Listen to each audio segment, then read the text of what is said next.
Engineering and Medicine, Amanda Stout, who's the Senior Director of Climate Crossroads. So with that, thank you, Amanda, and pass to you. Well, thank you so much. It's so nice to be here. I am Amanda Stout. I direct our Climate Crossroads work at the National Academies of Sciences, Engineering, and Medicine. And thank you all for joining us, both those of you in the room and those of you joining us online. And we're really grateful to Science Water and to Columbia for hosting this with us and bringing this conference together. We're really excited to partner with them. We are sort of incorporating this as part of a webinar series that we've held for more than 3 years. So we have a large online audience as well that we're bringing to this event today. So thank you for joining us. For those of you who don't know the National Academies, we were founded in 1863, so we're 161 years old. We've had a lot of mentions of how old organizations are. And we have been addressing climate change for many, many decades. In fact, one of our earliest reports came out in 1879 and looked at the variation in hydrology between the eastern and western parts of the United States and recommended the formation of the U.S. Geological Survey. So we helped get that started in 1879. So I am very excited to be here today to introduce our conversation on water resilience through a global lens. Much like our Earth's climate, water is not confined to our human-made boundaries, and almost every region in the world is confronting a range of challenges around water security, especially in the context of rapidly changing climate. Also, this gives us a really nice opportunity to learn from each other. Today, we're going to focus in on India. And as we will hear, India is experiencing rapid economic growth and an increasing demand for natural resources. And water insecurity in the country has compounding and cascading impacts, both regionally and globally, presenting big policy challenges and opportunities.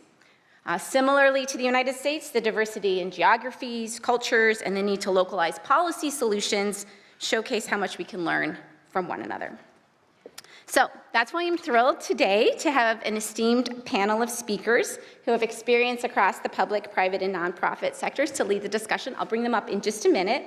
I wanted to give a little bit more background about this discussion series. So this is part of our Ramanathan Climate Conversations, which is an annual event that the National Academy of Sciences host in honor of our member of the Academy's, Veerbhadradran Ramanathan. And it was made possible by a generous support provided by Sunandu Basu. So we do have something like 700 people registered for the live stream, so we're really glad to have all of you here. And recognizing that this is a global challenge, the Ramanathan Climate Conversation Series focuses on climate resilience in South and East Asia, aiming to identify pathways to action relevant to viewers and policymakers around the world. All right, so we actually have 2 back-to-back sessions for you. So we're going to do like 45 minutes of discussion, a short break for those of you who might want to switch up to other breakout sessions or for others to come in, and then we'll continue with a second 45-minute session. The way we're going to run it is we're going to have a discussion with the panelists for about 30 minutes, where we'll address the current state of water resource management in India. And then we'll break for some Q&A, and we'll invite questions from both our in-person and our virtual audience. And then we'll return in part 2 to explore emerging solutions and financing for water resilience, and again, have some time for audience Q&A. All right, so with that, I am very pleased to introduce our moderator for today, John Matthews. John is the co-founder and executive director of the Alliance of Global Water Adaptation, where he has pioneered new climate risk reduction and resilience building methodologies and influenced climate strategies in more than 100 countries. It's pretty impressive. And as a leader in climate adaptation and resilience since 2007, John's work has facilitated more than $20 billion in water resilience investments globally, and he continues to shape national and corporate resilience planning. So thank you again for joining us, and over to you, John. I think we can invite our other panelists to come up too at this time. Thank you. Thank you so much, Amanda, and I'm really grateful to be asked to moderate such a special session. South Asia in general and India in particular has been a really important part of my work over the last 17 years or so. I've been really grateful to learn so much from Indian colleagues. And I think actually, especially as someone from the US, I think that the US really needs to learn enormously from India now. The space of water and resilience is a flat space. Actually, we have lessons that we need to be looking out across the planet. And India is for this century, I think it's going to be one of the great partners for the U.S., actually. Maybe you've heard about the Quad, the kind of emerging geopolitical partnership in Asia. And India and the U.S. are really at the cornerstone of the Quad. So we may be talking about India, but I really hope, even if you don't work in India, that you're going to bring your U.S. thinking, your U.S. sensibilities to this space. For some reason, I feel like India is very underreported in the U.S., and I think that's a serious loss because we have so much that's in common. We share so many citizens. I think we have a culture that's moving together too. And there's so many issues that are present in India that are deeply, deeply relevant. Two very quick stories on my side. I was working a few years ago in South Asia on behalf of the UK government, and I was meeting with a deputy state minister, and he worked in energy, and we walked in to his office, and he said, you and your colleague, you're both greenies, right? Like you're here to talk with me about ecosystems. And I want to tell you, actually, we're not that interested in the energy ministry, in ecosystems. My colleague and I were both ecologists. We kind of winked at each other, and she said, "We don't really care about ecosystems either." The deputy minister said, "I'm really surprised by that, but you must be here instead to talk about carbon." And my colleague and I looked at each other, and we winked again at each other, and she said, "Well, actually, we don't care that much about carbon either." We were really hoping that someone was not taping us for the UK at that moment, since they were paying our bills. Then the deputy minister was so surprised, he said, "Well, why the hell are you here?" And I jumped in and I said, "You're building a brand new thermal energy plant here, right?" And he said, yes, of course. It's one of the primary investments that you're doing in this state. And he said, "What about it?" I said, "Where's the water come from for it? It's a water-cooled system. But where's the water come from?" He said, "It comes from a canal." I said, "It doesn't come from a canal. It comes from a glacier. It comes from a transboundary glacier. It's a glacier that actually is in rapid evolution right now. And you share it with neighbors that their interests may be changing over time. There are probably 60 million farmers in this state. And I want to know when you go to your minister and you say, 'I need the water for energy,' who's he going to listen to? The farmers? Is he going to listen to you?" And he got really quiet and he said, "I think I know why you're here." That's an example that should ring true for the US too. Like we're in an era of new trade-offs. And we need to open up our sample space in terms of who it is that we're looking at, that we're learning from, that we're partnering with. And in that sense, I think that's what's at stake today. So I'm really grateful. I want to start off by introducing my colleagues here on the panel.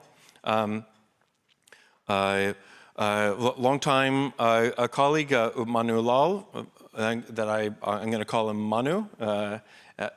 He currently serves as the founding director of the Water Institute of the Julianne Wrigley Global Futures Lab. It's a new program at Arizona State University designed to predict and address water challenges from community to national to global scales.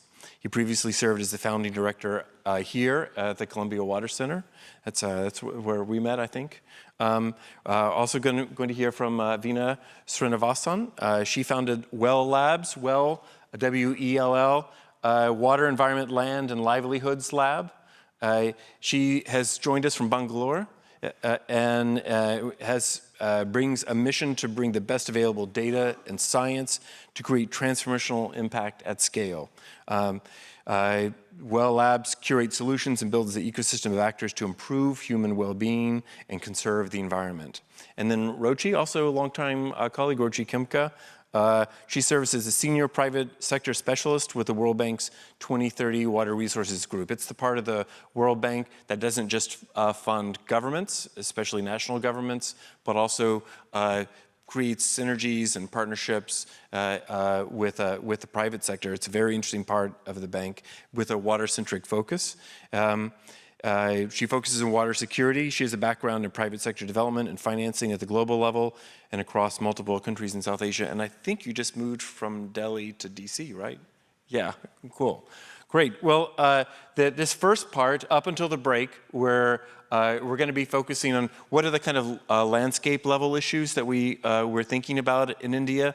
Like, what are the big issues, maybe some of the big opportunities too that we should be thinking about. And then we're going to turn to a little bit more into the two of the key words in this session, water and resilience. What do they really mean? Are we talking about a new term for things that we've already been doing? Or are we thinking about doing something that actually represents a break from the past? Those are really important and critical issues. So, and I'm trying to reattach to my iPad.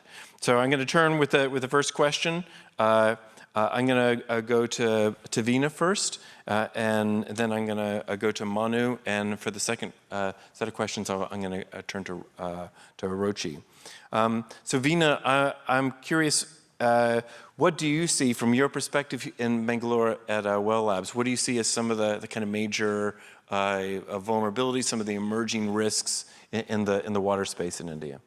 Thank you so much, John, as well as the National Academy of Sciences for inviting me.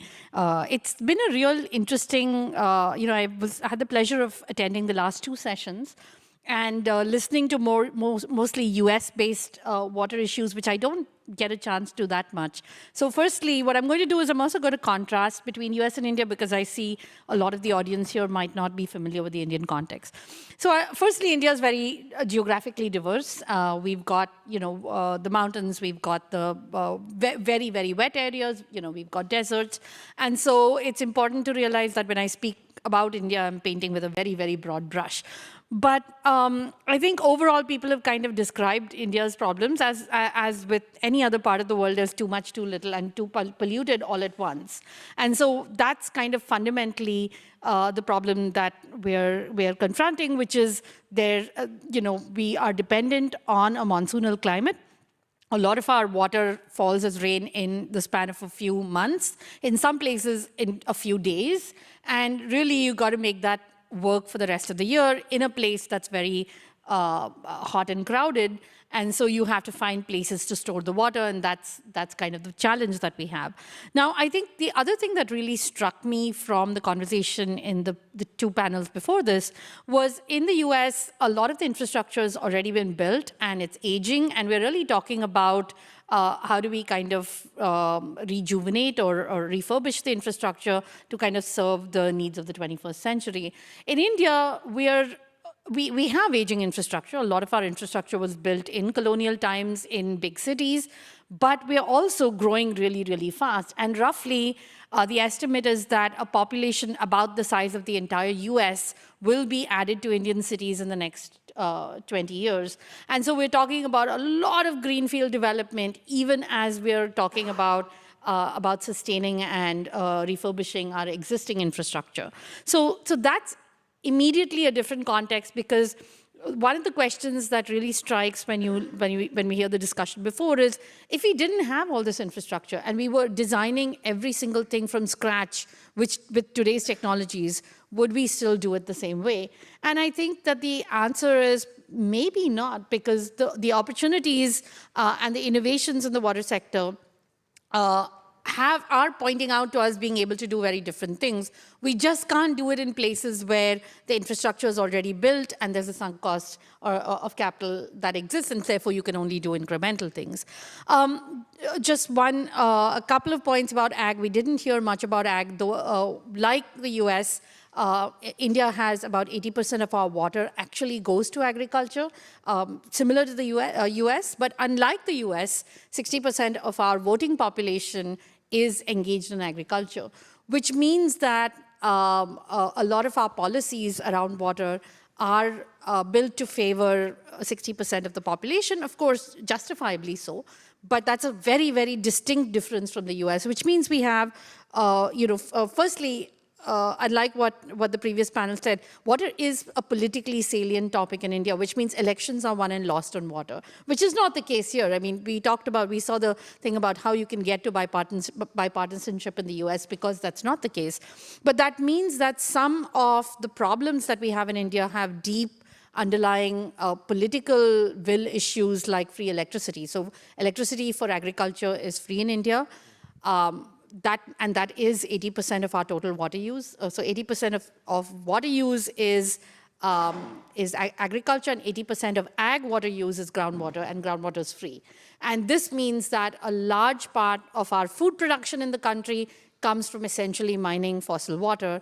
And the big concern then that we're going to have over the next 20 years is all those hotspots of groundwater depletion that we realize are big threats to the economy in terms of both drinking water industry and ag and where they're going to get water from, but they have very deep political roots in terms of it can't be undone. The entitlements can't be undone easily.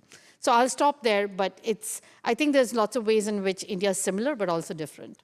That's true, but I would also add, the groundwater, for instance, is a huge issue, especially in the western U.S. And one of the things that I was really struck in one conversation I was having in India, I was talking to a hydrologist, and he said, gosh, the British really screwed us with their water governance.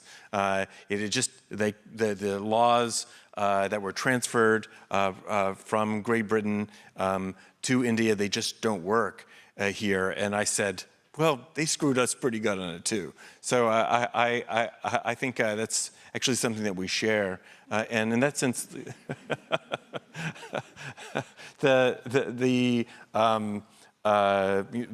these issues around consumption are actually maybe more consistent. But you're right. I mean, this idea that actually politicians have to be sensitive about constituencies.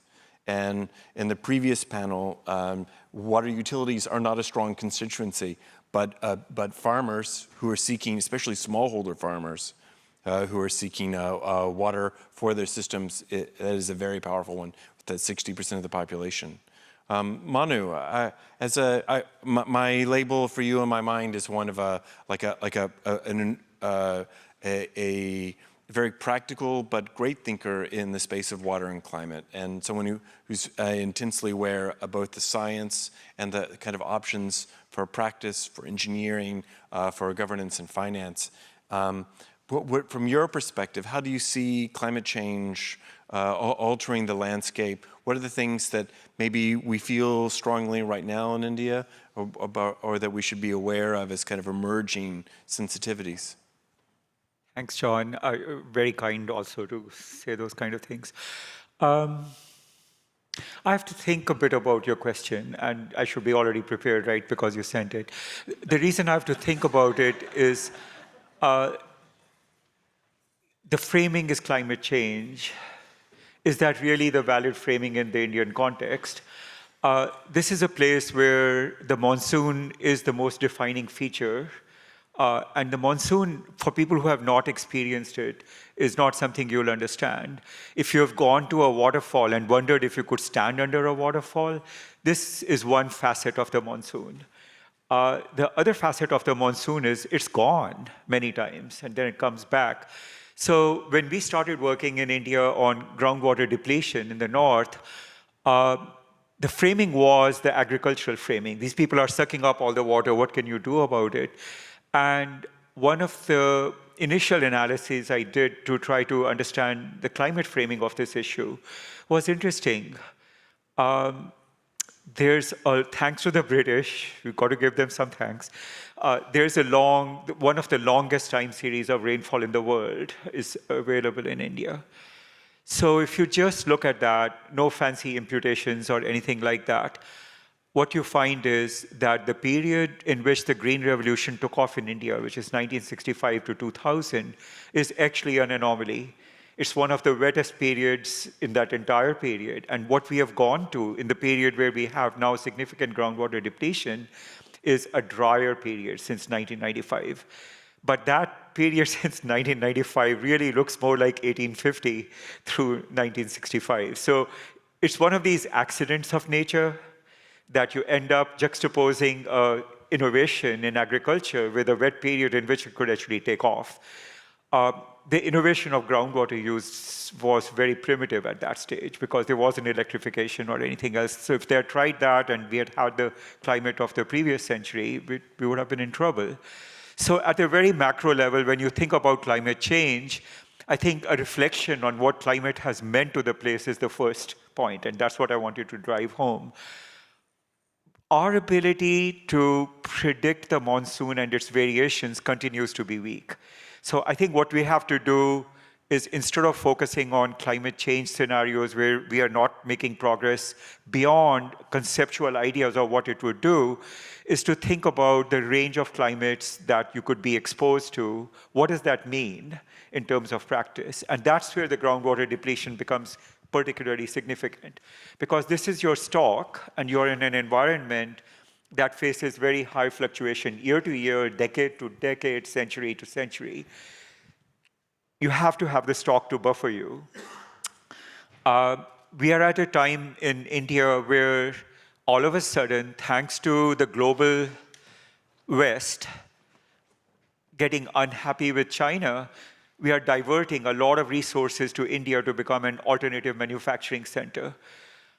As a result, India is getting wealthier. There are more people making more money. That's translated into a shocking 97% of the population reporting they are now non-vegetarians, from probably something which was less than 20%. And these people are consuming A to Z fried chicken, according to pictures that you see. So the resource consumption is going up, not even counting the resources needed by the new factories and the new industry that is going to be coming in. Can one turn this into a story where the influx of cash translates into more efficient and more reliable resource use? Reliability here is key, because what most people talk about is, on average, what water is available, on average, what water is being used. And frankly, in terms of paying for it, that's hardly relevant, because you are never paying for water. You're paying for the fact that it is coming to you in a pipe. You're paying for the fact that it is clean. You're paying for the fact that it is there when you need it.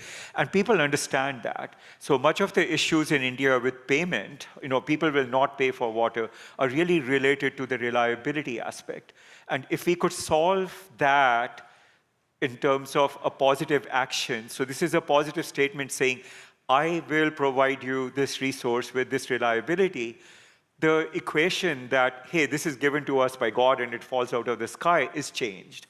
And I think that, at a very macro level, is the change in thinking that we need. And I think the time is perhaps right, because all these resources that are coming in, they're going to compete for that resource. And that competition could go in this direction or go to complete ruin.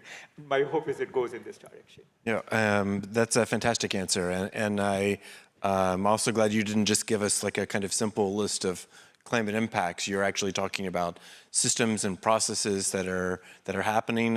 One of the things I really took away from what you're saying about the willingness for people to essentially invest back into their governance, right? Is maybe the other part of what Veena's talking about too, that it's not just that politicians are seeing that there's this electorate that there is a strong interest in water, that they actually they're turning back up towards the politicians and say, we really need it to be steady. We need it to make sure that you're not just giving us something, but that we can count on it in the future. I mean, it's interesting.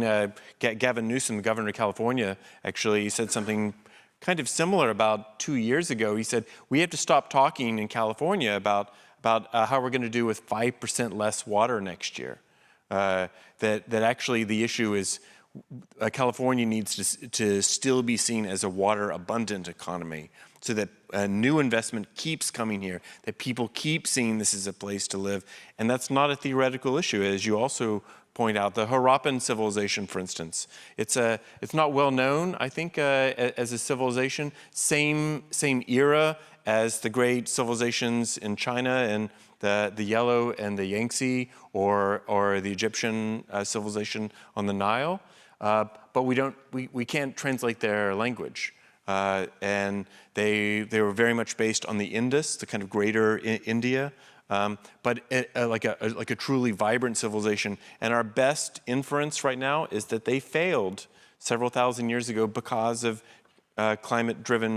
minor climate-driven shifts in the monsoon and the larger water and climate cycle. So there actually is precedent for large shifts that are happening. So, Rochi, I wanted to ask you an introductory question. So your position, I think, is fascinating, especially if you kind of think over the 20th century. There's a transition that India really made from a kind of state-based economy to this incredibly vibrant private sector in South Asia generally, but especially in India. And you've been kind of living that lifestyle. So I'm curious, like, what do you see as some of the opportunities in that kind of public-private interface that have been evolving in recent years in India? Thanks, John. And some of the opportunities are actually linked to some of the challenges. So just building off of what Veena and Manu were saying, and again, for those of you who are not familiar with the context, so India has 18% of the world's population, only 4% of the world's water resources. And we did some analysis which showed that by the year 2030, there's projected to be a 50% gap between water demand and water supply. Now, this is already playing out locally in many areas. So this is at an aggregate level. But that's a huge gap. 50% of demand would not be met by supply. Now, we know the story of increasing demand and shrinking supply, right? So increasing demand through population growth, urbanization, industrialization. I think my fellow panelists already spoke to that. And then shrinking supply through over-abstraction of groundwater, climate change, but also pollution. So whatever existing resources we have are also not always fit for productive use because of pollution and lack of wastewater treatment. So that's one part of the problem. Now it gets more complicated. There's high levels of non-revenue water within the system. So even if you augment supply, but you're losing 50, 60% of that water in distribution, you're not solving the problem. And then if you look at a lot of the tier one, the bigger cities, many of them are already water insecure. So Bangalore faces, for example, episodes of water crises. Chennai can only meet half of its demand through supply, and it relies 25%, of its demand comes through water tankers. So there's a whole economy around that, and you end up paying more because of the informal system that exists. So these are, challenges that are rampant across the country. Now, if we come to agriculture, and Veena already spoke to sort of 80% of water being used in agriculture, there are perverse incentives for farmers because you have free electricity, you have diesel, which is subsidized, you have fertilizers, which are subsidized. Then even what is being grown, there is a huge virtual trade of water. So you have, in some of the most groundwater stressed areas, you have crops like rice growing, which are not only for domestic consumption, but they're being exported. So how do you change the political economy to be able to deal with some of these challenges? And then tariffs. So they're very low tariffs across the board, but why would you pay for water if it's not being provided, right? So that's a whole fundamental question of improving services leads to better willingness to pay and also then the ability for consumers to contribute towards financial sustainability. And then on the political economy side, the way the system runs is you have the bureaucracy, which is which has a tenure of only 3 or 4 years at most. Oftentimes, 6 months to 24 months. So there is no continuity in sort of policy making and implementation. So all of these challenges present sort of the flip side of opportunity as well. So looking at how you can professionalize the sector, how do you look at technical and operational efficiency, addressing non-revenue water reduction, looking at in irrigation, climate smart technologies. But I think it's really going down to the root causes of the water challenge and addressing those before coming really to the opportunity space. A lot of depth in sensitivity, I think, in the issues that you raised, Rochi. Non-revenue water is the water that it's not paid for, right? So often we think about it as largely leaks, just to make sure that we're level set on that term. But in listening to you, Rochi, I'm struck by kind of two ideas. One is like a rice agriculture, that's probably relatively low profit. It's not necessarily smart from a kind of economic investment perspective, right? Like maybe there should, if we're going to export our water, maybe we should do it in something that actually has a larger return. And is that part of the kind of incentive structure that you're thinking about? And yeah, so part of the conversation around whether or not rice is, the conversation is farmer-centric. So it's not just about switching out of rice. It's to say, how do we engage with the farmer to offer cropping choices that do not impact the farmer's income while still being water efficient? And it goes to the question of incentives, right? So if you're talking about cropping systems where the farmer is taking a hit in terms of livelihoods and incomes, that's not sustainable, and it's not going to work. So in some of the northern states where there is heavy rice cultivation, that's the conversation we're having. And I have to say there is willingness on the part of the government to think through the problem and possible solutions. So this is not new to them. The fact that groundwater tables are going down rapidly, the fact that in 20 years there may not be any groundwater to grow rice or anything else. So unless we're solving the problem now, it's already too late. And today is already too late to be thinking about this. But providing an alternative, rather than only saying not this. But yeah, higher value, water efficient cropping systems and creating an ecosystem around that, which is also where private sector comes in, because private sector can provide some of the climate smart technology, can provide what we call, public-private community partnerships. So not just looking at public-private or private community, but creating those kinds of models that bring the different stakeholders together. I'm also curious, maybe both you and Manu have talked about this kind of combination between efficiency and reliability, but you're also talking about, we're walking down a tunnel and there's a bright light. It is a train and it's pretty close now. And there are big changes that are going to happen. And I also wonder, efficiency is, it's a traditional approach to how we should think about water use, but there are limits to efficiency, right? And efficiency may not be resilience. Like if we're starting to add backup systems, we're thinking about sourcing water from multiple sources, aquifers, as well as rivers, maybe circular economy, we're trying to bring other kinds of water sources. Maybe we need like actually some non-efficient systems that actually result in reliability, but they may not be strictly speaking efficient. So that to me seems like are we on the edge of maybe a transition and how we kind of think about investing and managing water as an economic driver? Yeah, so indeed, John, efficiency and resilience are two different things. I think resilience also looks at redundancy, right, in the system to be able to deal with situations as perhaps different from how history has played out or the historical perspective. And I think that uncertainty is the parallel to resilience in saying that we don't know what the future scenario is going to be, and that's why we need more resilient systems. But when I think of resilience, it's not only in infrastructure. So I think of resilience also in incentives, in institutions, in the way that we communicate. So it's being able to adapt to a situation. I think part of the challenge in India is heavy reliance on engineering, and the way that we're just going to build an infrastructure solution and work our way out of that. It's very much about diversifying water supply sources, looking at reuse, circular economy solutions, where the case might be, even looking at desalination, if it's energy efficient, and if the cost economics work out. So not in every case, of course.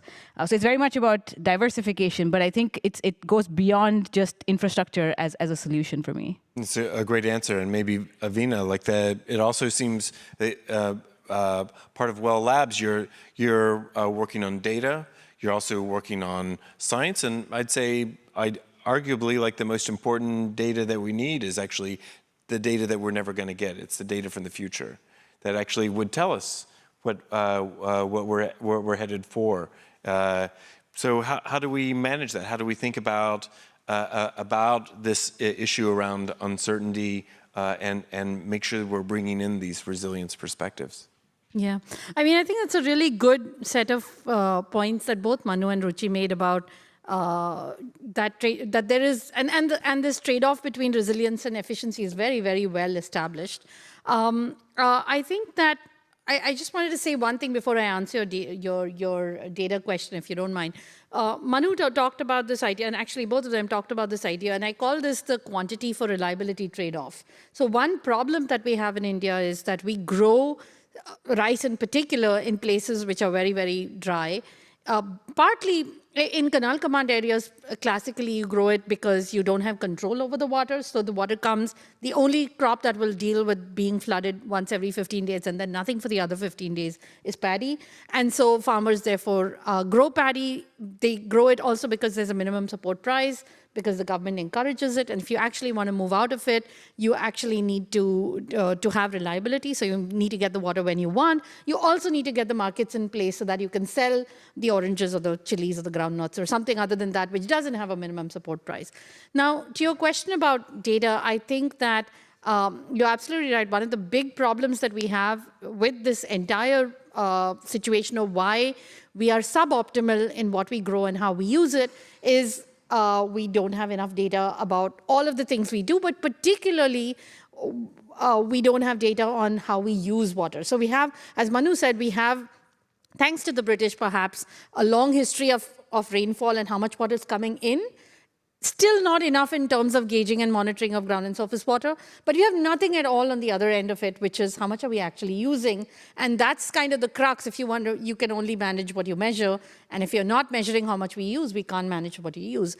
I think that we are beginning to see, thanks to India's dominance also in the software sector, a lot of interest on the part of the government as well as new initiatives in terms of measuring from space, in terms of low-cost sensing, so that we can get better data. And we're not there yet, but I think you will see a revolution in the next 20 years of just how we use data, collect more data, and then use data better through AI, ML type of technology, so that we can actually at least start by estimating who's using how much, when, and for what, and then that is the first step in saying how do we start managing it better. Being able to see more, we'll be able to do more. I want to remind the audience, we're about to get ready for some questions. There's a QR code here or on your screen if you're tuned in remotely.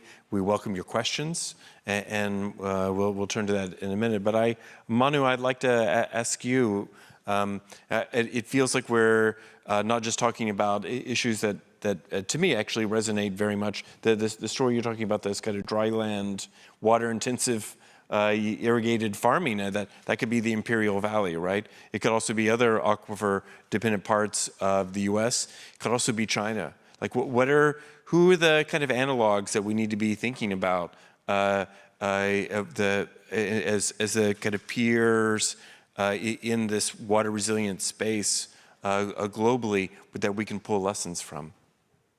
Wow. I would say we are globally screwed, is the first answer. But the thing is that India is many climates and many geographies. So in a sense, for each place, there's an analog. And I was reflecting on the points Veena was making right in the beginning about the contrast with the US. In a fundamental way, I don't think there are that many differences.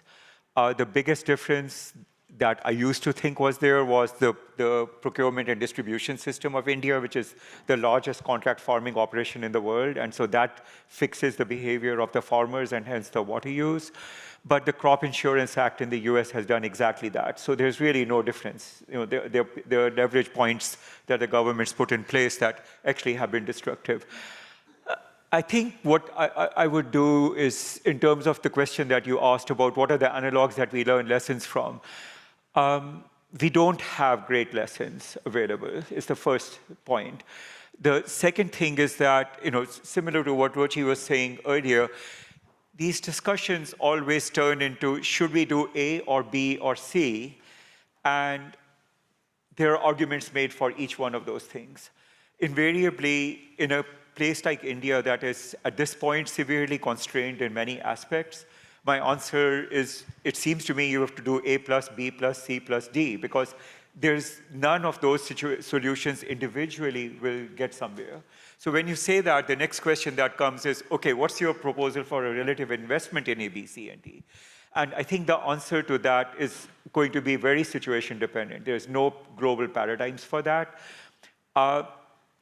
What you do see as behavior is that anybody who's in politics or anybody who's an investor will focus on the supply side rather than on the demand side, because they feel that changing human behavior is difficult.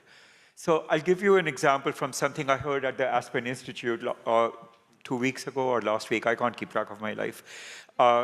And you'll see why I'm making that statement. So there was an individual who shall remain nameless for now, but he talked through what he's doing as an innovation, and the innovation was sketched as follows, and I'll use 2 of his 5 examples. The first example was that they've gone and installed, I forget how many thousand hand pumps in Rwanda, and since they are hand pumps and are not diesel powered, he was able to get carbon credits for these, and these actually paid for much more than that. And I was thinking, okay, well, whatever. And then this next example was that there's a lot of nitrogen emissions from wastewater treatment plants in Colorado. And he's made a map of how those plus various activities that happen in the stream lead to a much more significant carbon impact. So he's been able to get, he estimated this at, I think, 70,000 tons per month or something like that, and he got $40 a ton for this. And what was interesting was that he got this so that cash up front, so that the wastewater treatment plants can get these payments up front to file for wastewater treatment improvement permits. There's no verification, you just get the money. And the other examples were similar, and my reaction was, you know what, this is very interesting, and my comment to him was, I am wearing the same clothes that I bought 20 years ago. I basically am a minimalist, I minimize consumption. Why am I missing out? Can you please coach me so that I can get all these carbon credits and I can retire and live happily forever after? And you know, so behavior change would not be so hard if you pass the incentives to me rather than to some other guy. And you know, this person wasn't happy with my saying that, of course. But as I thought more about it, I was thinking, actually, he is a genius, because he's taken a current movement which generates the finances that are needed to create improvements in something you're interested in, and he has done that. Why am I complaining about this? He truly is a genius. So I approached him again and I said, okay, 10%. Anything you should not be consuming that you are consuming, I'll promise not to consume, verifiable. Send me the money and I'll give you 10% of the money. I think that really is what we need to be thinking about, is because societal investments are driven more by those kind of paradigms than they are driven by rational arguments. Well, I think that that idea that that we need to be aware of how, in effect, like what are the real drivers in how people make decisions is maybe we're at a moment in India right now. This sense that big things have happened, that we're on the edge of bigger things that are about to happen. And Rochi, I'd like to ask a question to you that came through. We have the track of population growth, but also economic, not just growth, but really economic transformation that's happening in India. And one of the things I really admire about the World Bank is that, especially over the last 15 years or so, the World Bank tries to step back a little bit and take a bigger picture, say like, this is not just an investment in an asset, we're actually investing in a society, in a culture. We're trying to think also long-term with the decision makers that are there. What does that governance system look like? What is the water economic governance, maybe water economic ecosystem governance system that we need to be thinking about to be resilient in India right now? So in terms of governance, I would start by no pressure on the answer either. Sure. In terms of just governance, I would still say that the government is the primary entity responsible for water resources management in any country, right? So it's really up to the government to put in place the policies, institutions, regulations, the governance mechanisms that drive efficiency, financial sustainability, economic viability, resilience, and to draw in the private sector and others, into that space. So if we're talking only, let's say, private sector, and that's the hat I wear, but in the absence of a strong governance framework, even the private sector cannot operate. And if there are any investors and financial institutions in the room, you would say we're not going to touch this with a 10-foot pole because the governance is so weak. So I think it's even if we talk about a PPP, a public-private partnership, the first P in that is public. Then you get to private. And I always say it's not just PPP, but it's a PPCP, where the C is for community, and you need, the community very squarely involved. So I think from a governance standpoint more generally, and this feeds into economics and finance, it's really about allowing the space and creating the enabling conditions and the reforms that are needed for private sector and others to engage. And just to say, it's not rocket science, and we had a rover on the moon, so we reached the moon, but we haven't solved some of the basic issues in terms of water, so hopefully we can get there.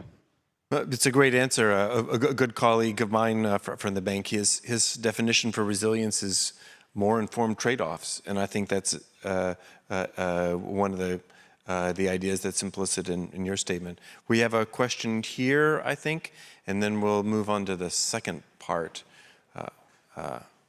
If you could, sir, please say your name and your affiliation.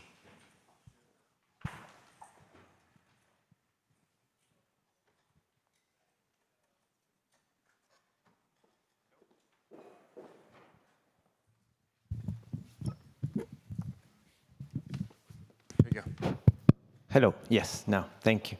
My name is Gonzalo Pizarro, and I work at the United Nations. I have a question. I mean, Manu, you mentioned the idea of thinking of the scenarios that you would be building on the context of climate change. But if we add the other drivers to which you have been talking about, urbanization, industrialization, the movement, not only industrialization, but moving into the service industry, the software, etc., data centers that are energy intensive and therefore water intensive as well. How do you think that is changing the landscape in terms of the potential scenarios and the directions that you would drive, which once you make decisions, you lock resources, you put infrastructure in place, and that gives a direction, at least for some period of time, but also changes the political landscape?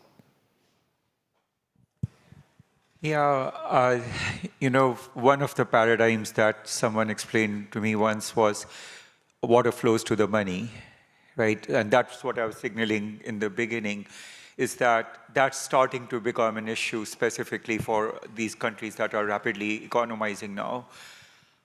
But that creates extreme vulnerability for people who will then be denied those resources. And that's the lock-in that concerns me almost more than the climate scenarios. There are easy safeguards to put in place there so that we don't end up with large-scale riots everywhere. India is particularly interesting because Coca-Cola and Pepsi-Cola have already gone through that kind of a scenario. And, you know, traditionally what companies like that did is create offsets in some way so that they could still have a license to operate in that particular environment. I think the situation in India has reached a point where that's not, I mean, it's still going to happen, but that's not going to be a large-scale solution overall. India does need to improve its economy, and industrialization is definitely one of the pathways associated with that. If you look at food production in India, which is the big water user, it's easy to see that with sufficient inputs, and Rochi may be able to speak to this better from a World Bank perspective, the efficiency with which resources are used in agriculture, even if that sees modest improvements, the amount of water that is liberated in the process for other uses is substantial.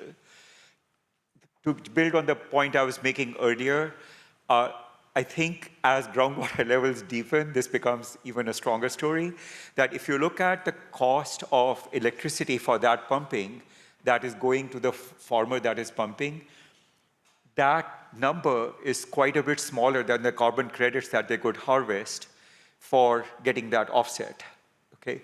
So I think that thinking more in a market framework as to how different people can be incentivized to improve their productivity in the process of new economies coming in is the policy goal, but you know, I say that with some trepidation because all policy instruments are invariably subject to capture, and that's what we see more of. But conceptually, that's my answer.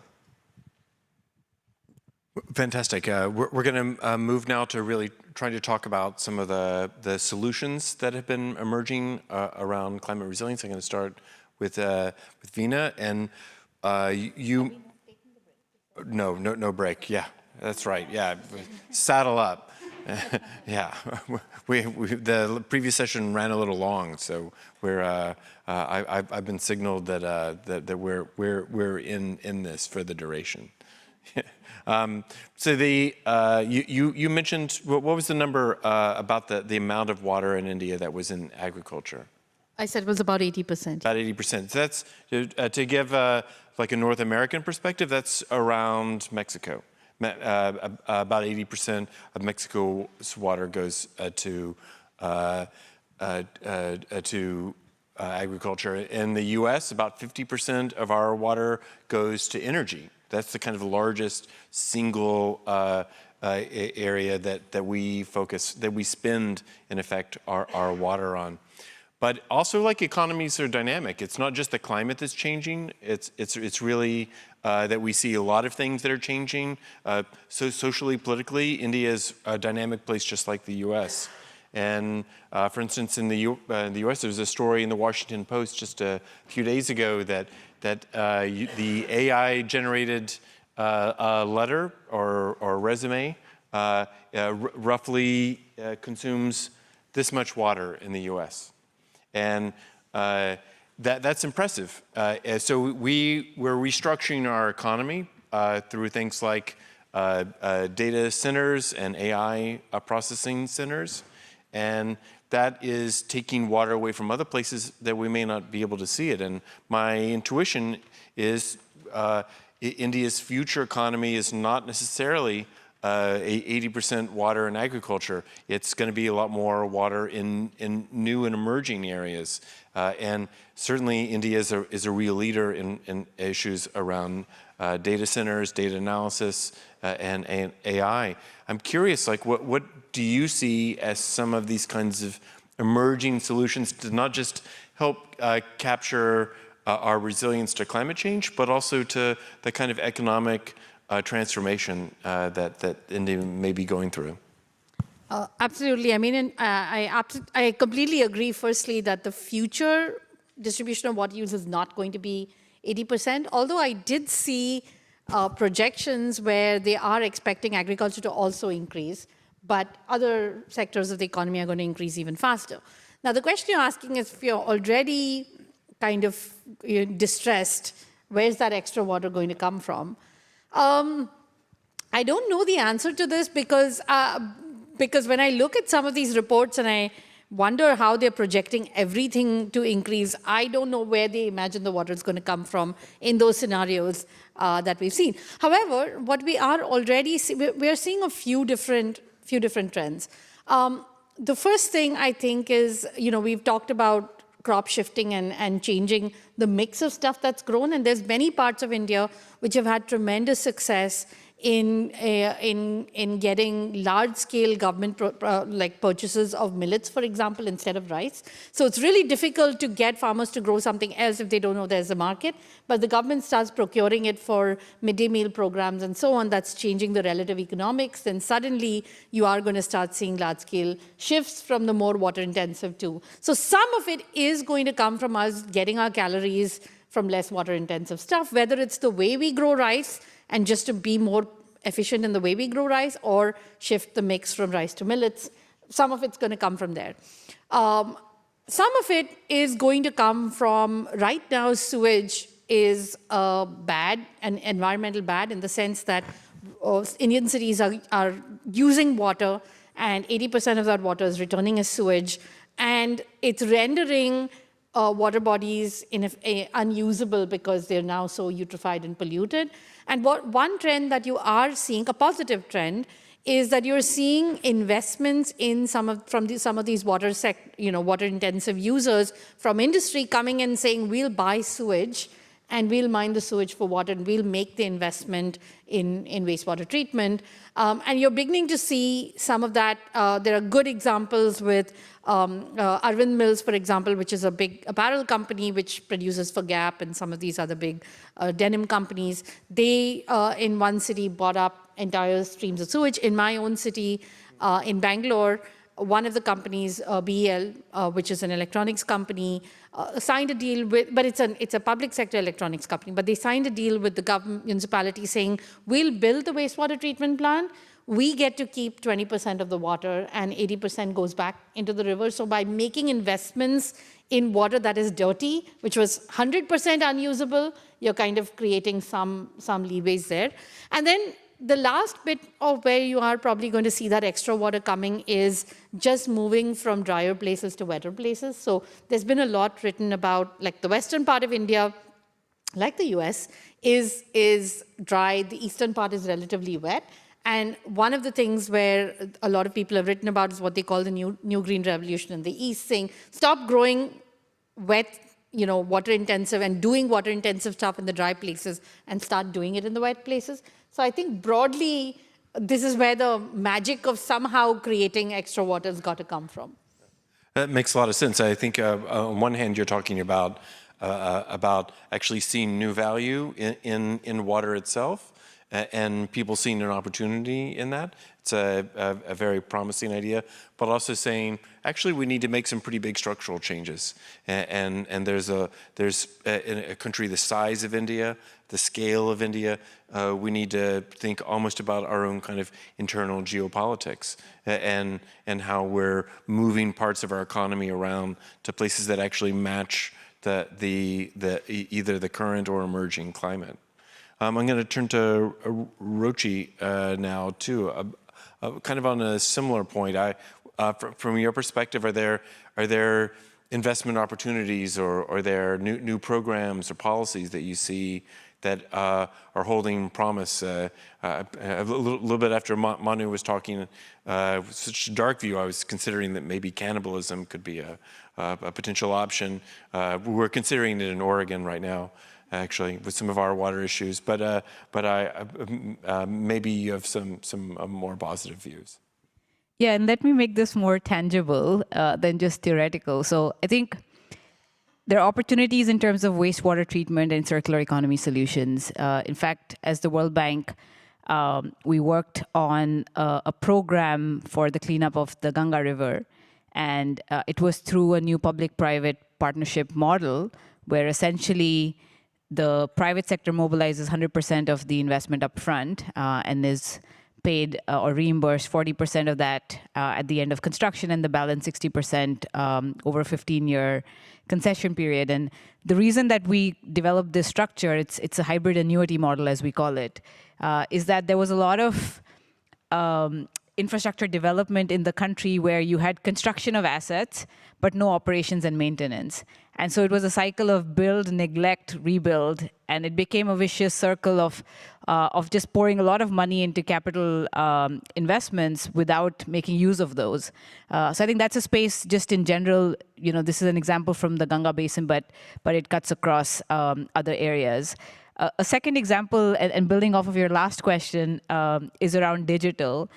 So we, for example, developed a water accounting framework for the country, similar to financial accounts for those of you who are familiar with that world. You have a cash flow statement, a balance sheet. It's very easy to understand and easy to absorb. So doing that, but for water, using satellite imagery. And ground truthing that for triangulation of data. So that's a second area. I think digital offers tremendous opportunity. There's also now technology, AI for leakage detection, asset optimization. You can look at machine learning algorithms, and we've done some of this. Again, speaking to Veena's point, in the textile sector as well, looking at IoT meters for real-time water quality monitoring and feeding that into dashboards where you can measure and manage water use within textiles as an example, but it cuts across other areas. So that's the second space I would say is the digital piece. A third area is around climate smart agriculture. And irrigation. So looking at new kinds of technologies that could be adopted within agriculture. Part of it is just improved practices, right? Just we don't need flooding of rice fields or just flood irrigation in general. There's very basic technology that you can even adopt for sort of just drip irrigation, micro irrigation, sprinkler systems that dramatically reduce the water requirement. But then you can couple that with other types of technology. And so that's a huge space. So we've been working on this in different states, in the state of Uttar Pradesh, which is the largest state in India, working with 1 million farmers in switching them to more water efficient cultivation. So I think there's a range of opportunity. One last example I would give is the government of India has recently asked the World Bank to support water security for 100 cities. And this is going to look at water supply, sanitation, solid waste management across some of the biggest cities in the country. And it's not just looking at traditional public procurement and public sector-driven infrastructure, but also bringing in the private sector, and particularly looking at private capital mobilization, because we know that public resources are insufficient to solve the problem. So what kinds of models and bankable structures can be created to bring in the private sector into this? So, yeah. That's really interesting. I think we'll come back to finance and funding as maybe a final topic. That's a really urgent one. But I'm curious about, you mentioned a number of kind of data products. Who are they aimed at? Who are some of the kind of target audiences? You're trying to reach individual farmers? You're trying to maybe come to river basin organizations or other legislators or other regulators? Who is it that you're focused on there? All of the above. Okay. And I think data has tremendous potential to drive change. And depending on the context, so if you're working in agriculture and you empower farmers with data, they will take the right decisions. If they know, how to work on irrigation scheduling, how to look at precipitation patterns. I mean, and we're doing some of this on the field, and there's a lot of innovation happening around reducing the cost of access for farmers to data and technology. So that's another space where there's tremendous opportunity, but huge gains to be made, because you see that the farmer is also a rational agent at the end of the day. The farmer is trying to maximize profits, and if there's a way of doing that with data as an enabler, absolutely. And similarly, working on data access for the industrial sector. So I mentioned the textile sector. So we had some of the global retailers reach out and say, we're sourcing from factories in South Asia. So this cuts across India and Bangladesh and other places in East Asia as well. But we don't know, the water footprint of these factories. And we have these goals to be more sustainable. But how do we engage with these factories and improve their water and carbon footprint without really understanding what's going on? And so that's where, the IoT meters came in. We developed dashboards that provided a view of factory level water footprints both to the retailer as well as the factory themselves, because oftentimes they also didn't have a sense of what is the real water footprint. And you have a lot of factories, some of you may be familiar, in South Asia where there is poor enforcement of effluent coming out of these factories. So whenever you have someone coming to check whether or not you're in compliance with the water quality requirements and discharge standards, they turn on their effluent treatment plant, and when the officer leaves, they turn it back off just to save on cost. So when you create data transparency, that can drive huge dividends in terms of improvement in water footprints. That's really interesting. Manu, I think a lot of what we've heard are about how we address especially kind of current climate impacts.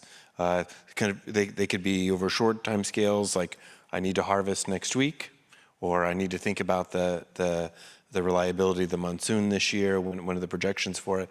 But we also need to think about maybe longer time scales too. A piece of infrastructure, can last decades, centuries. And how do we think about making sure that those investments, even a governance system too, can last centuries? How do we think about investing in those and new insights there in a way that helps us really get ready for the kind of emerging futures? Yeah, so India actually in the recent period, from what I read, has done a spectacular job on building highways, for example, and changing laws that allow goods to be transported across state lines without paying a tax at every single crossing, right? So these things allow connectivity and so forth. And so the question is, how do you replicate that in water with the changing climate looking forward? Some things are relatively easy to anticipate. So if you look in the Himalayan sector, the fact that you're going to have depletion of glaciers, the fact that you're going to have, as a result, a change in the natural vegetation in those areas and in the soil conditions, these are things that are easy to plan for. And the reason I mentioned the roadways and so forth to begin with is because where a strategic interest is clear, the deployment of capital becomes very easy to do. Where the strategic interest is not clear, we can talk all about what could be, and we don't do that. So if we now get away from that, it's actually much harder because India, like the US, faces an interesting challenge in a lot of aging dams that are probably a hazard. And the government in India seems to be more aware of that than the government in the US, so that's actually a positive. And the government in India has had an interest in building these interlinking canals to capture all the water everywhere and so forth. I think that in the spirit of what I said earlier, which is A plus B plus C plus D, some of this actually has to be done through with central planning at the central government level, not at the local levels. And so in that sense, the fact that India at least has a framework for doing national planning is superior to what we see in the US. A place which has done a very interesting job of these kind of innovations, which are climate smart, but really they are more about reducing the risk associated with water, both quantity and quality, is China. And so while China still has probably a ways to go, they have built south to north canals, which is what India aspires to do. They have built sponge cities, which is the nature-based solution for urban stuff. They have built significant capacity in wastewater treatment plants to reuse. So, all of these come from the fact that there is central planning that is driven by a strategic policy. So I think the biggest message I have is that if India were to straighten out what their strategic policy is, and the same applies to the US, then you can actually talk about which climate threats. Is it floods? What is the solution for floods at the landscape scale, what's the solution for floods at the urban scale, becomes a tractable question. When you do not have a strategy and you talk about all the climate threats, you cannot formulate a strategy for what to do. So I think the first order is to basically attack that problem. Having said that, the other bigger constraint in India relative to the US is land. Land is not really available for many of these things. It would be a takings, and that's where the social construct comes in a bigger way. So I think what has to happen in India, going back to the earlier points that all of us were making effectively, is your question was, what about the future? And so this is the demand side again, rather than the supply side on water. So work we did a decade or so ago, which is not as fresh as what Veena and Rochi have been looking at that time, the claim was that around 85 to 90% of the water in India was being used for agriculture.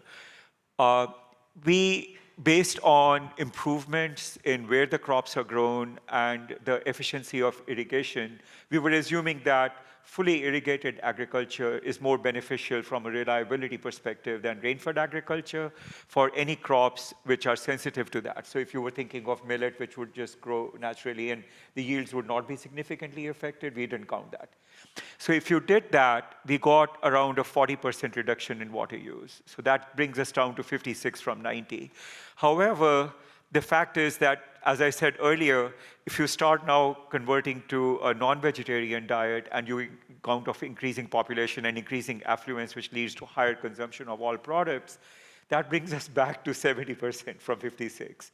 So it's really, the point I'm trying to make is that it's really important not to just think about the climate piece, because the solution space on what you can do is actually the same, no matter what your climate projections are. So you have to really think in terms of what your ability to act there is. And so if you now say, it's 80%, then some of that has already been priced in effect. I have not seen a significant movement in agricultural water use in gross terms. So I think that opportunity is still there. And from a climate perspective, the things that Rochi was mentioning, some of these things can be brought to scale, but unless the value proposition associated with those investments is very clear and tangible, it will not happen. Well, what I hear you saying is we need a clear vision about what is the art of the possible here, and we need to be able to see, to make strategic decisions, probably through some kind of a central but accountable governance system that says we need to view water essentially as our asset for resilience at an economic level. I mean, I can give some more precise answers on this as well. One of the things I've seen in the Western US and in India is, we are going to do managed aquifer recharge, and we are going to really put the water back in the ground. Do a back of the envelope calculation. What difference are you going to make over what time scale? Is this really one of the options? If you're going to build these canals for connectivity, have you looked at the concurrence of drought in the two areas? So if you're building the canal with the idea that this is the surplus area and this is a deficit area, and you connect them and they both go into drought, that's not doing you any good. Well, I would argue that one of the key insights of resilience thinking is describing systems, right? And understanding how the system as a whole is operating. And I think that's at the heart of what you're talking about. Can I add an amendment, though, to what Manu said? I don't think he meant necessarily centralized planning. I don't think that's what he... But it is true that what China has is because you have a centralized government that can therefore drive everybody to act in concert. Therefore, all of the issues of the left-hand side not knowing the right-hand side, and we can give a dozen examples of that in India and the US. But I think that doesn't need centralized planning. It just needs better connection of the dots or better coordination. Yeah. It needs centralized goal setting. Goal setting, yeah. And somebody needs to basically, make everybody then align that behind that goal, yeah. So we already have some questions that have come up that are along those lines, but I want to spend at least a couple of minutes on the finance side. And Rochi, I'd like to ask you, what do you see, we're really talking about asking more from water. India, for instance, with SDG 6, with the SDG that's focused especially on water and sanitation, has set really high ambitions for the country in terms of improving access, improving healthcare outcomes. More generally, there's a rapid investment in energy systems, again, many of which are intensely water dependent. And then thinking about say, sponge cities, an idea that Upmanu raised, that those don't pay for themselves, right? But we actually we probably need to think about new ways to actually mobilize, maybe to use to reference the previous comments. We need to align our goals, but we also need to align the finance. And I wonder, do you see some new patterns that are starting to emerge in the finance space? Yeah, thanks, John. I'm going to share perhaps some sobering statistics to begin with. So the amount of investment needed globally to meet the water SDGs is $1 trillion a year. And current annual spending in the sector is to the tune of 160 billion. So we're already quite short in terms of existing resources that are being put to water globally. Only 1.2% of annual public budgets are going to water. More is being spent on transport, military expenditures, etc. So water is still not being prioritized, even though we see deficits emerging, scarcity, pollution, climate change impacts. And climate change manifests primarily in terms of water, right? Too much flooding, too little droughts, tsunamis and what have you. But we're still not seeing that kind of change within the space to get more capital flowing to water.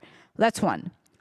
Within this existing allocation of, let's say, 160 billion that's going to the water sector, 91% of that is public sector funded. And there are limitations to fiscal resources.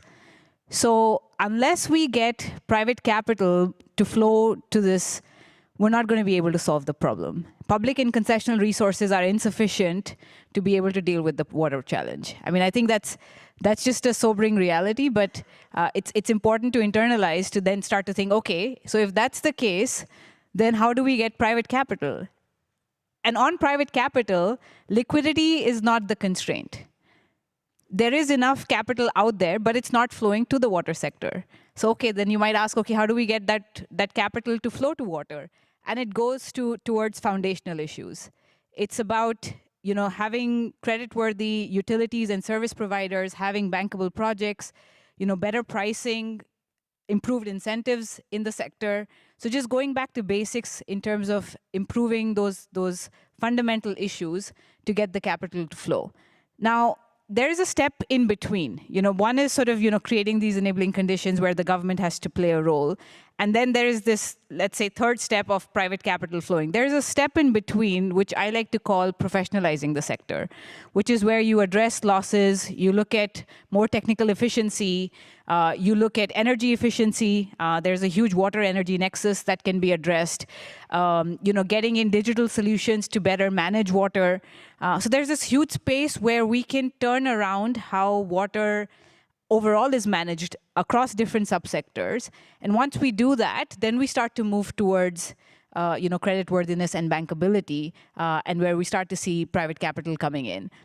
So in terms of new approaches, etc., some of what we are also doing now is to say, how do we change how existing resources are also used? So ensuring efficiency in the use of public resources so that you're getting the right kinds of outcomes, but also strategic use of public resources for de-risking.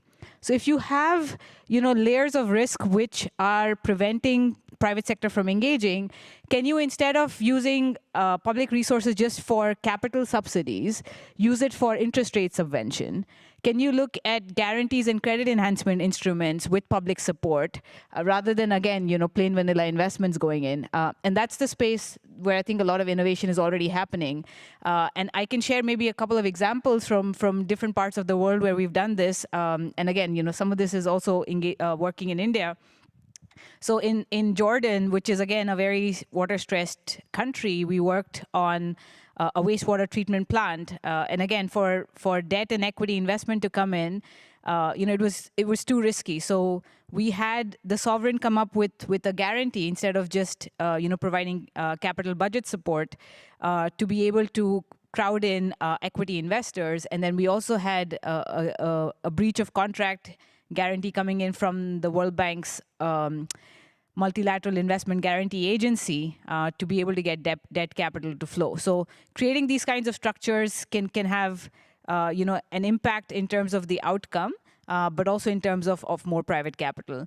And then one more example, which I'll share, is from Indonesia, which is where we engaged with a number of water utilities, and there were obviously at different levels of performance. And so we structured support to those utilities to say, if you're a poor performing utility, you get a one-time seed grant or a capital investment support program to be able to improve your performance. If you're a mid-tier utility, you get performance-based financing to be able to move up the ladder. And if you're a top-performing utility, you get a matching grant if you're able to tap commercial debt and capital markets. So, being able to then provide that incentive for different service providers, depending on where they are, in their performance, can also help to create that incentive to move them along. A great response. I have an initial question from the audience that I'm going to ask Veena, but I also welcome people here in the audience to get ready to ask your questions next. You might signal if you're interested in asking a question. But I wanted to pass on a question that I think is actually very relevant to the U.S. A lot of the issues around concern over climate impacts in the U.S. have really focused on climate justice, social justice issues. And India, like the U.S., also has a kind of long history of inequity, kind of systemic inequity, and it's also done admirable work in trying to improve that. But climate change, a dynamic climate, and especially expressed through the water cycle, makes it even harder, right? Like what does equity look like as to use a climate term, a non-stationary variable? Yeah, I think it's easier to start with what inequity looks like, because I'll give you an example of one thing that's really concerning, which is with carbon offset projects. I saw a carbon offset project a few months ago in peri-urban Bangalore, where I saw a couple of them, where they were growing a Miyawaki forest, which is a very, very high density plantation. And this is in a dry place. So the only way you can keep that carbon offset project alive is by pumping groundwater. And groundwater in this place is at 1,000 feet. So you're now having a company buy up land from farmers, but because electricity is free, pumping groundwater from 1,000 feet to keep this high density plantation alive, which has no ecosystem services other than being a stock of carbon. It's not, providing animal habitat or any of that in its design. So I would say that there's a lot of problems, definitely a lot of problems in the way carbon tunnel vision is kind of where it's pushing climate financing to go to places that are not farmer friendly. Because and the other thing is many of these carbon offset projects are actually require a minimum of 10,000 acres. If you have to go to any of the big financing companies, that's the number. The average farm size in India is 2 acres. So it's not going to the smallholder farmers. It's going to big people who can buy up large parcels of land, use the free electricity, and I would say pump groundwater, which is it's not only inequitable, it's actually probably not even carbon neutral to start with. So if you really want to be equitable, there have to be very clear mechanisms by which the money is going to the smallest, to actually the smallholder farmers, which requires a whole bunch of transaction costs. Can I say two things to respond to Rochi also? I just wanted to say two positive things about where I think the distant future, where I'm seeing green shoots. It's too early to say if these shoots are going to become trees, so they're going to wither on the, on the ground. But one of them is what you're seeing with circularity. You're seeing really interesting investments coming in on the private side on circular systems where moving from wastewater treatment plants to resource plants. There's a couple in Sweden and Canada now where they're mining the phosphorus and selling the phosphorus, and they're from the sewage treatment. But this is then allowing the entire cost of investment in sewage treatment to fall very drastically because you're able to get this additional income stream. So I think there's that might change. It's too early to tell, but I think that might change. And the second thing is India just introduced a green credit system for companies to make investment in water replenishment or offset projects.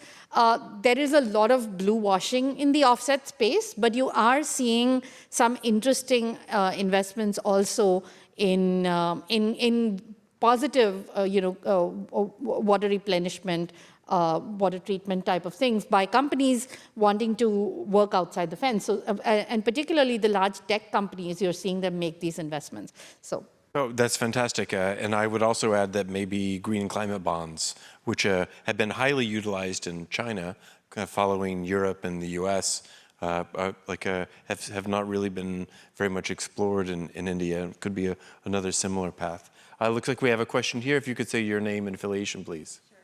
Hear me okay? Skelly Holmbeck, the Water Resources Association of the Delaware River Basin. We work with water users throughout the Northeast. And one of the biggest challenges is that our under-resourced utilities, and they can look all kinds of different ways. They struggle the most to find grants, understand how to pursue grants, do the things they need to do to find money, to manage that money, to manage those projects. So my question is, thoughts that you all have. We've put a funding navigator in place to help them to some extent find funding, but there's levels of complexity. You've got to find it, you've got to write the reports, you've got to manage the grant, super complicated. So thoughts from you all about how to help those under-resourced utilities. It's a powerful question, especially in the public sector with utilities. How do we mobilize the capacity and find the capital to invest in new kinds of capacities that we're asking for from utilities? Some thoughts. Well, I mean, it boils down to basics in a way, and I don't know the specific context, of course, of what you're describing, but in terms of just utilities being able to tap capital, it's about getting to technical efficiency and financial sustainability of investments. So, how do you ensure, firstly, that you have adequate funding, through pricing mechanisms? Are there cash flows or revenue generating activities which can crowd in private capital? If not, addressing those key issues to then be able to draw in private capital over time. What we did see is that so we have this database called IBNet, which looks at utilities from around the world and captures data. What we did see is that if you address non-revenue water or water losses, if you look at increase in collections or billing, and if you reduce non-labor costs within the utility, all of a sudden, just by these three measures alone, you have a significant increase in creditworthiness of utilities and their ability to be able to go to capital and financial markets. So, I think it's again just going down to fundamentals and seeing, where is the gap? Is it a well-functioning utility with the kind of credit profile that can tap finance? And if not, are there measures such as these that can help it get there? Maybe, I think I understand why Skelly is asking that. I think, Skelly, the challenge that I see is that you have to have an appropriate tax base, because it's not just the utilities, it's the operation of the municipal systems themselves that the utilities are associated with. And the typical rhetoric in the US is it's the fragmentation and we have too many utilities and there should be a way to share something. In the conversation that Rob was leading earlier, some of this was coming out. But fundamentally, one interesting thing is Ted Hennepin, who has taken over Jackson, Mississippi. I listened to one of his YouTube things just when he had taken over, and one proposal they were putting forward was that instead of having water rates, they proposed that they link a payment to the property taxes of each household. And what this does is it, of course, if it's structured properly, it takes the highest net worth individuals paying the most into the system, who probably also have the most luxury consumption, but it creates a base for funding. So I think that's one possible mechanism that could be brought into these things. People will resist that. All economists hate it because they want you to pay for what you use, but that's not happening anyway. The challenge that I see in the whole municipal space is the value of the services provided to the homeowners is never clear. And so the kind of things that these people are doing need to be made much more explicit and tied. The flip side of it is, if all of this continues as it is, all that responsibility shifts to the individual homeowner. And so that could be good or bad. In general, we think that that's a failure of the whole system, but it could be that that stimulates the $1,000 RO system becoming a $100 RO system, because now that's much more common. And right now, there are systems available for $10,000 to $20,000 that are at the domestic scale that go from wastewater to full reuse, a very high degree of filtration. So if you could drive those down to 1,000, and these are reuse systems, and now they could accept rainwater and other things, that totally changes the dimension of this, and the utility as it exists today would vanish. I'm not suggesting we go there, but I think that's a very interesting question to think about as to where does the responsibility of the homeowner lie, where does the responsibility of the utility lie, and how do you actually make that clear to both parties? Because that clarity is not there at the moment. They think that these are people who serve us, and somehow magically this stuff is supposed to appear. I'm not supposed to pay for it necessarily, So I think that equation has to change, and by making clear what they would have to do, what they would pay, and what they are responsible for, and the fact that the plumber will charge you $300 for showing up every single time, I think that communication absolutely needs to happen. I'm going to throw in an answer too, but I'm also about to warn the panel that we're coming close to final statements. And I think Kelly was your name. Another potential answer actually is that I think is emerging from the climate community, not necessarily the water community. And you're especially focused on utilities like SMEs, the small, medium utilities. They're often very undercapacitated, and they're very much embedded in the water sector, but they're often disconnected from this kind of growing world that is starting to appear in climate. And that's true in the US as much as it is in India. And there's a whole new range of, I think, potential opportunities for climate finance.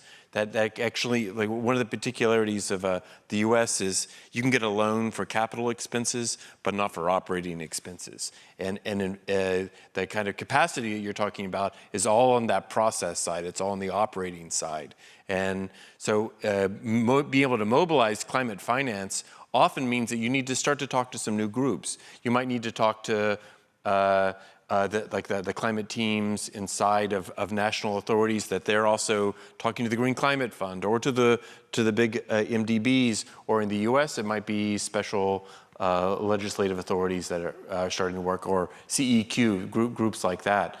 But being able to kind of reframe your water issues in a climate context, I think, is actually really powerful and important, especially for these small groups, and I think it's very much valid for both countries. But as a last point, I'd like, before we part ways, I wanted to ask each of the panelists, starting with Rochi, to talk about what are the one or two kind of big points in just a handful of sentences that you'd like the audience to be able to take away around India and water resilience. Maybe just one sentence is, no single stakeholder can do it alone. I mean, that's been my recognition over the past few years, working both in South Asia, but elsewhere. I mean, I think in the water sector, I get asked a lot of, why private sector or, why government and vice versa. And I don't think it's a question of either or, it's and. I mean, we need everyone, we need to pool resources, and the challenge is so huge that we should have started yesterday. So yeah, I feel like we have to get to that space of collective action as soon as possible. Thanks. Manu. Yeah, there's a lot of talk about the energy transition. There's not as much of a talk about a water transition, but what is obvious but not advertised is that we are going through an entire social transition that is unmatched by anything we have seen historically. It's a data transition, it's a technology transition, but it's really a social transition. The connectivity between populations in India, the United States, and elsewhere is unprecedented. I am very optimistic, despite my sounding negative on most things. I think that as part of this social transition, we will evolve positively towards a positive social contract between peoples. And the divisiveness that we are seeing in politics in this country and elsewhere, and the emergence of absolutism in politics, I think this will give way to a much more saner society. So that's my optimistic note. Thank you. I'm glad you didn't bring up cannibalism. So. No, that was very positive. I think we have big problems, but we also have two positive things working in India's favor. One is, of course, the economy is growing really fast. And a lot of the development that's going to happen in the water sector is greenfield, particularly on the urban side, which means that we have the opportunity to redefine. I saw these 3 Ds that I saw in a report which said that this water transition that Manu just talked about is going to be governed by the 3 Ds, democratization, decarbonization, and digitalization, which I think that actually those 3 are actually going to define the system of the future. But I'm actually going to end agreeing with Rochi, because I think the single biggest thing that we need to do is working together or collaboratively for collective impact. Because as Manu also said, we can kind of have a goal, but if everybody is not working towards the goal together, pulling in the same direction, we're not going to get there. And I think if we can do that, then I think we can actually get to a pretty water secure future. Very well said, thank you. And for myself, one of the most powerful experiences I had in my life was in India. And it was about 12 years ago, and I was invited by some colleagues to visit a small town in the middle Ganges. And I actually went camping on an island in the Ganges, and I was swimming with Gangetic dolphins, one of the rarest species on the planet. And they literally would come up to me, and I could feel them clicking in the water.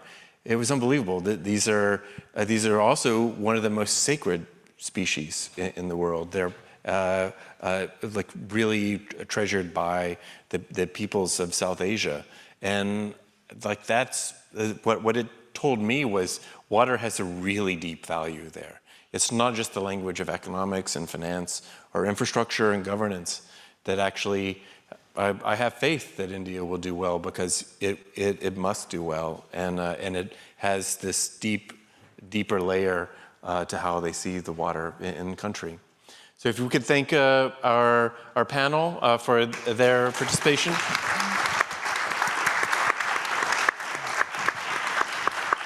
And also, if we could thank the National Academies and the crack crew that was secretly managing me through, it was much better than artificial intelligence. It was real intelligence in the process. So thank you all.